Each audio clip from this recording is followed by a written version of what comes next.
Hello everyone, welcome to Naira study hub. आप सब कैसे हैं? मैं नायरा स्वागत करती हूं आप सबका आपके अपने YouTube channel Naira study hub पर। आज हम लोग क्या डिस्कस करने वाले हैं? आज हम लोग फोर्थ सेमेस्टर का जो इंग्लिश सब्जेक्ट है उसके सिलेबस के बारे में डिस्कस करेंगे कि हम लोगों को पढ़ना क्या क्या चीज़ें हैं। क्योंकि जब ये चीज़ हम लोगों को पता होती है कि हम लोगों को क्या क्या चीज़ें पढ़नी है और कितनी पढ़नी है, तो तभी तो चीज़ें समझ में आती है ना। और जब यही नहीं पता है कि क्या चीज़ें पढ़नी है, कितनी पढ़नी है, तो चीज़ें इतनी आसानी में समझ में नहीं आती हैं।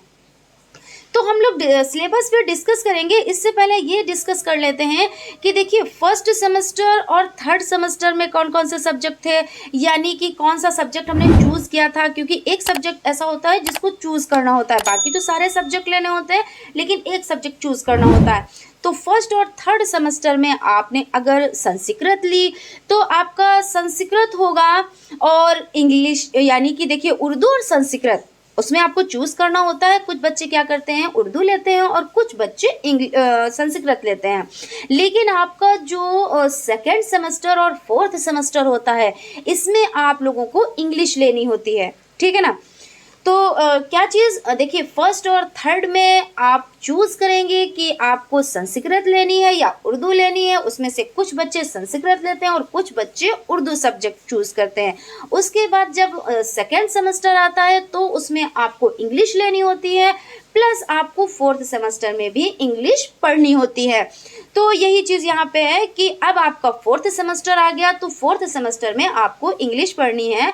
और इंग्लिश का देखिए जो सिलेबस है कुछ तो ऐसा है जो आप लोग सेकेंड सेमेस्टर में पढ़ चुके हैं, उसको फिर से रिवीजन करना है। और ज़्यादातर चीज़ें रिवीजन ही करनी है, क्योंकि कुछ चीज़ें आपने सेकेंड सेमेस्टर में पढ़ा वो चीज़ रिवीजन करनी है, और कुछ चीज़ें आप स्टार्टिंग से पढ़ते चले आ रहे हैं उनको रिवीजन करना है। तो इतना कुछ टफ नहीं है, बहुत आसानी से चीज़ें समझ में आ जाएंगी। और कुछ चीज़ें आप स्टार्टिंग से पढ़ते चले आ रहे हैं उनको रिवीजन करना है, तो इतना कुछ टफ नहीं है, बहुत आसानी से चीज़ें समझ में आ जाएंगी। मैं आप लोगों को अपने चैनल पर पूरा सिलेबस यानी कि पूरा सिलेबस डिस्कस करूंगी। उसके बाद में पूरा सब्जेक्ट और भी सब्जेक्ट्स को कंप्लीट करवाऊंगी और इंग्लिश को भी कंप्लीट करवाऊंगी, ठीक है ना। फोर्थ सेमेस्टर तो कंप्लीट ही कराऊंगी, प्लस जो सेकेंड सेमेस्टर है वो भी क्लासेस कंटिन्यू आप लोगों की चलेंगी। और फ्रेंड्स आप लोग अच्छे से जानते हैं कि जो इंग्लिश का पेपर होता है या आपका संस्कृत का होता है या उर्दू का होता है, ये सब आपके 25-25 नंबर के होते हैं।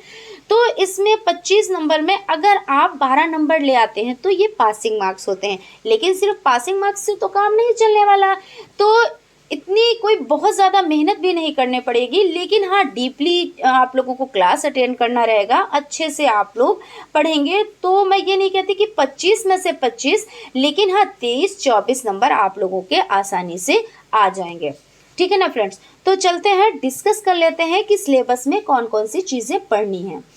तो देख लेते हैं। देखिए डीएलएड फोर्थ सेमेस्टर यानी चतुर्थ सेमेस्टर सिलेबस इंग्लिश, तो इसमें क्या क्या चीज़ें पढ़नी है देखते हैं। थ्योरेटिकल एस्पेक्ट्स, इसमें देखिए different approaches and method of teaching English, ये उसके बाद इसमें क्या क्या चीज़ें पढ़नी है ये भी देख लेते हैं। इसमें ग्रामर ट्रांसलेशन मेथड, उसके बाद आपको डायरेक्ट मेथड पढ़ना है, फिर आपको स्ट्रक्चरल अप्रोच कम सिचुएशनल टेक्निक, और उसके बाद कम्युनिकेटिव अप्रोच हो जाता है। उसके बाद आपका listening with comprehension, public announcements, TV news etc, आप लोगों को ये पढ़ना है। उसके बाद सेकंड पे आ जाते हैं कंटेंट स्पेसिफिकेशन, इसमें क्या क्या चीज़ें पढ़नी है। तो इसमें देखिए ग्रामर में क्या है, कॉम्प्लेक्स एंड कंपाउंड सेंटेंस, आप लोग स्टार्टिंग से पढ़ते चले आ रहे हैं। कमांड्स एंड रिक्वेस्ट हो जाता है टेंस, तो present, past and future tense, indefinite, continuous, perfect continuous. देखिए इस जैसे कि मैंने अभी बताया कि आप लोगों को सिर्फ रिवीजन करना है ना, चीज़ों को नया करना है, ताज़ा करना है। ये सब चीज़ें आप स्टार्टिंग से पढ़ते चले आ रहे हैं। उसके बाद ग्रामर में देखिए यानी कि प्रीपोजिशन हो जाता है, कंजक्शन हो जाता है। उसके बाद राइटिंग में देख लेते हैं। राइटिंग में डिस्क्रिप्शन ऑफ पिक्चर्स और ऑब्जेक्ट्स हो जाता है आपका, और देखिए लेटर एप्लीकेशन हो जाता है, और फिलिंग अप द फॉर्म्स हो जाता है, और आपका लास्ट हो जाता है लेसन प्लानिंग। आप लोगों को ये सब चीज़ें पढ़नी हैं, तो आप लोग बहुत ज़्यादा ये टफ नहीं है आप लोगों के लिए, ये सब चीज़ें पढ़ी हुई हैं, आप लोगों को सिर्फ इसको ताज़ा करना है। सो फ्रेंड्स देखिए, आप लोगों की क्लासेस कंटिन्यू स्टार्ट हो गई हैं, तो आप लोगों ने अगर अभी तक चैनल को सब्सक्राइब नहीं किया है तो चैनल को सब्सक्राइब कर लें और बेल आइकन को भी ज़रूर प्रेस कर दें, जिससे आने वाली वीडियोस आपसे ना छूटें। तो फ्रेंड्स मिलते हैं नेक्स्ट वीडियो में अपने टॉपिक को लेकर। तब तक आप अपना ख्याल रखें और तैयारी करने के लिए तैयार हो जाएं। Thank you.